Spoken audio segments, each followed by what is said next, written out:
এটা প্রবীর মিত্র সাহেব বাংলা চলচ্চিত্রের কিংবদন্তি এবং উনি জাস্ট আমার কাছে মনে হচ্ছে যে আমার সর্বশেষ আমি শিওর না ঠিক যদিও তবু বলতে হয় এরপরে কোনো মুভি দেখি নেই। বৃদ্ধাশ্রমে উনি আমার সাথে কাজ করেছিল আমার পরিচালিত চলচ্চিত্রে এবং উনি অসাধারণ অভিনেতা। এটা আমার জন্মের আমি যখন ছোট তখন থেকে ওনার ছবি দেখে দেখে আমি বড় হয়েছি। সিনেমা হলে ওনার ছবি দেখতাম। তো আপনি যেটা বললেন নবাব সিরাজদৌল্লা, শঙ্খচিল, তিতাস একটি নদীর নাম, বড় ভালো মানুষ ছিলেন, উনি পুরস্কার পেয়েছে। তো আসলে প্রবীর মিত্র সাহেব সম্পর্কে খুব সংক্ষেপে যদি ওর জন্য বলি যে আপাতমস্তক উনি একজন অনেক উঁচু মাপের চলচ্চিত্র অভিনেতা ছিলেন, যেটার তুলনা আসলে কারোর সাথেই করা উচিত হবে না। ওনার তুলনা উনি নিজেই। আর আমার কাছে মনে হয় নতুন প্রজন্মে ওনার কাছ থেকে শিক্ষণীয় একটা ব্যাপার রয়ে গেছে। ওনার সাথে আমার চলচ্চিত্রে আমি বৃদ্ধাশ্রমে শুটিং করতে গিয়ে দেখেছি 9টা মানে 9টাই।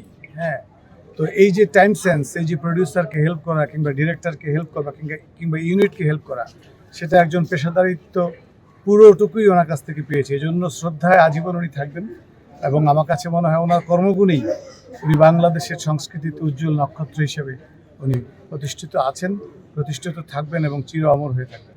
আমি ওনার হাঁটুর সমান মানুষ।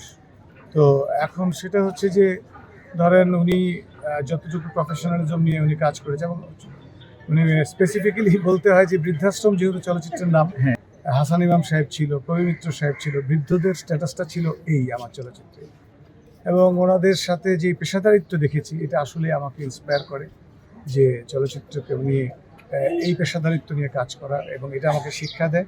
এই শিক্ষা নিয়ে নতুন প্রজন্মের উদ্দেশ্যে একটাই মেসেজ যে ওনার থেকে শিক্ষণীয় একটাই যে ওনার অভিনয় গুণ এবং ওনার পেশাদারিত্ব, এটাকে আজীবন শ্রদ্ধা রাখতে হবে।